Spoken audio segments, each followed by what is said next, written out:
All right, welcome back. In this final module, we're going to put it all together.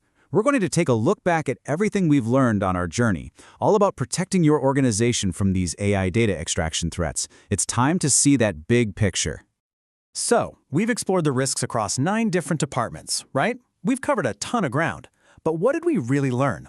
Let's take a minute to synthesize those key takeaways and really get a handle on just how pervasive this new class of threat actually is. Yeah.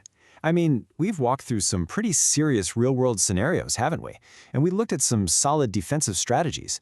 So now, let's bring all those key highlights together from our 9-chapter journey into AI security threats. Okay, so let's start at the beginning. Remember, we kicked off our journey by looking at the departments that manage our most vital human connections. We're talking about our employees and our customers.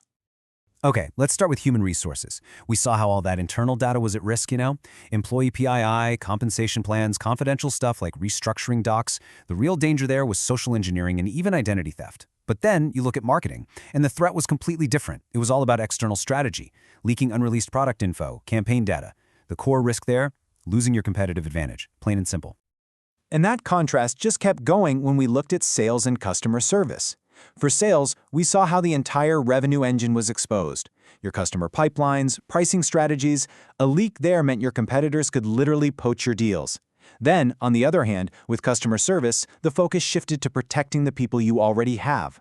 We're talking PII and sensitive support chats. A breach there? It's not just about money, it's about a complete and total breach of customer trust. All right, next, we move to the organization's central nervous system. I'm talking about finance, legal, and IT. And this is where the stakes got really high. And this table just lays it out so clearly. Think about it. For finance, leaking something like M&A plans or revenue forecasts could lead to actual market manipulation or securities violations. Whoa.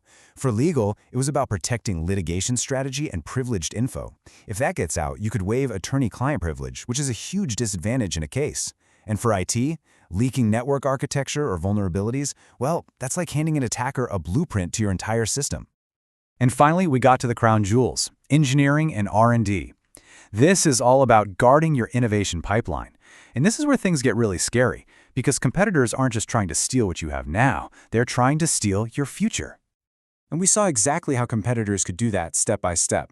First, they extract your source code. We learned how an engineer just trying to debug some code with an AI tool could accidentally expose a key algorithm. Next thing you know, they're stealing your product roadmaps, because maybe your team is discussing future features. And the final blow? They hijack your research data. I mean, we saw how even your failed experiments can give a competitor a massive, massive shortcut.